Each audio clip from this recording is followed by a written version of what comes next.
Aujourd'hui on est parti, on va faire la dernière carte, pas du défi, hein, non, la dernière carte avec les blocs de chez Action. C'est parti.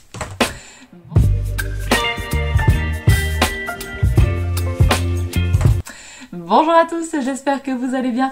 Aujourd'hui on se retrouve dans une nouvelle vidéo et aujourd'hui on est parti, on va faire la dernière carte en utilisant le papier de chez Action.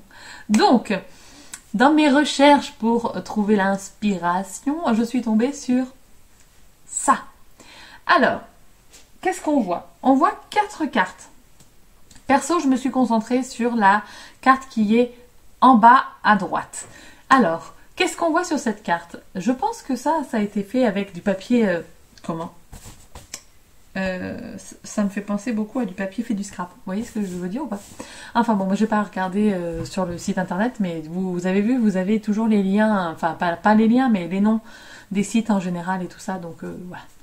Alors, on voit 2 papiers qui sont coupés de biais, on voit un peu du feuillage, une bande de papier nuancier, on va dire, et puis un bon anniversaire qui a l'air d'être une découpe de dies. Ah, excusez-moi, on a été coupé, quelqu'un a essayé de m'appeler, mais bref, je n'ai pas répondu. Les numéros que je connais pas, moi je ne réponds pas.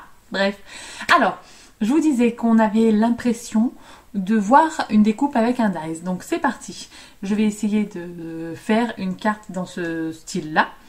On est parti, je vous mets en musique en accéléré et on se retrouve juste après.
Et voilà, la carte est finie et comme ceci. Alors, qu'est-ce qu'on voit? On voit la grosse découpe. Donc moi, j'ai pas bon anniversaire en dies, voilà. Donc j'ai marqué Happy Birthday, hein, toujours pareil. Donc le Happy dies de chez Florilège. Et le Birthday, toujours pareil, le tampon MFT. Ensuite, qu'est-ce que j'ai fait? J'ai mis du coup du feuillage ici. Et je n'ai pas réalisé la bande de nuancier, on va dire. Mais j'ai utilisé une étiquette de chez 4 ans Scrap. Alors, pour faire cette étiquette, j'ai collé une bande de papier à motif sur du cardstock blanc. Ensuite, j'ai découpé ceci avec mon dies étiquette et j'ai mis après en 3D. Voilà. Pourquoi j'ai fait ça? Parce que le papier de chez Action, il est très fin. Donc j'avais peur en fait que ça s'abîme si je mettais que ça, plus le scotch 3D. À force, vous voyez, je l'aurais accroché ou quoi et j'avais pas envie de l'abîmer. Donc j'ai préféré sécuriser en mettant une couche de papier cardstock blanc. Voilà, donc moi j'utilise toujours pareil, c'est le DCP 250 grammes de chez Clairefontaine que j'achète en ramette au format A3. Voilà. Donc on a ça et c'est plutôt pas mal, hein, non? Je sais pas ce que vous en pensez. Ça ressemble exactement à la carte que je vous ai montrée au début.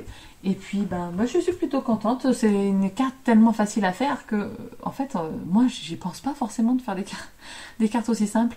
C'est vrai que ça me change, en fait, de vous proposer ce type de réalisation. Parce que moi, je fais toujours de la colorisation au feutre à alcool avec des fonds travaillés à la Distress Oxide. Et du coup, ça prend du temps. Des fois, j'ai 1 heure de rush juste pour la mise en couleur. Et j'ai rien fait d'autre, à part mettre en couleur, vous voyez. Alors que là, les découpes de papier en 10 minutes, c'est fait, collé, et puis on a notre carte. Donc, vraiment, ça me fait travailler autrement. Vous voyez ce que je veux dire ou pas? Donc, bref. Et je lui ai pas encore fait de base de carte à celle-ci, mais ça ne serait tardé. Et puis, voilà, j'espère que cette petite carte vous aura plu. N'hésitez pas à me dire dans les commentaires. Et puis, on se retrouve très très bientôt dans une prochaine vidéo.